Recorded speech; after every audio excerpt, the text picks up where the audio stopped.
None is finally passed.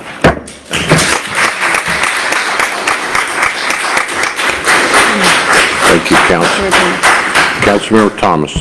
Thank you, Mayor, and colleagues as well. Today, this is larger than a win for one council member. This is larger than a win for even Mayor Whitmire or this entire body. It's a win for the people of Houston, which is really clear by the conversation that we've had to have since June, since receiving these dollars. As mentioned, $314 million is nowhere near the amount of money to meet the demand of doing a couple of things. One, addressing our housing inventory shortage, but also closing the gaps on resiliency for us to be hyper-local. But today, what we did pass and what the city should be very proud of is the fact that this is a step in the right direction for us to close those gaps. I was going through, as someone that experienced the impact of Hurricane Katrina with my family, receiving them to the city of Houston when Houston opened its doors, and in the algorithm, former Mayor Turner was talking about the amount of debris Hurricane Harvey left in this city, and the report speaks to $300 million a cubic, or whatever the measurement was. And so what we have passed today allows us to be very responsive. So if we experience another storm, we're already staged to remove the debris from your neighborhoods. We're already staged to make sure we have rapid response to remove the trees that's been blocking your neighborhoods. We are already proactive to cut the vegetation from the electrical wires to make sure we can mitigate and reduce harm and danger in neighborhoods. And as we install generators in our community centers, fire station, and public facilities like our libraries, once you charge up, once you're able to charge up your oxygen and maintain your medication, you can go home and start recovery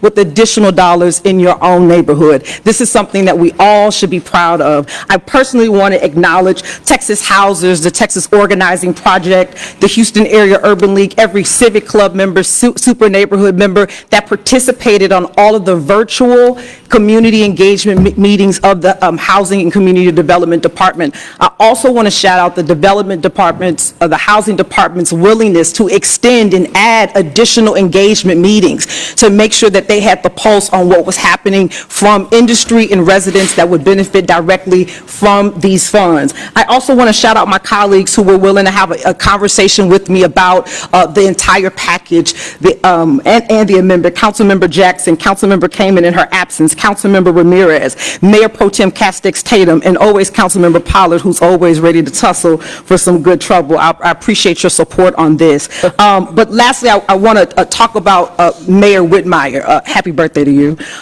first of all. And so I think what we've been able to witness, it's no secret that I am passionate about the things that I'm passionate about, especially in this horseshoe and for the people of this city. And what you've been able to witness, clearly there are times that Mayor Whitmire and I lock our horns in the public square. I think that's a fair way to put it. But this is also a way that we have been able to publicly demonstrate we can unlock our horns and get something done for the people of Houston, which is really important. And he is, I believe, very committed for us doing and in both.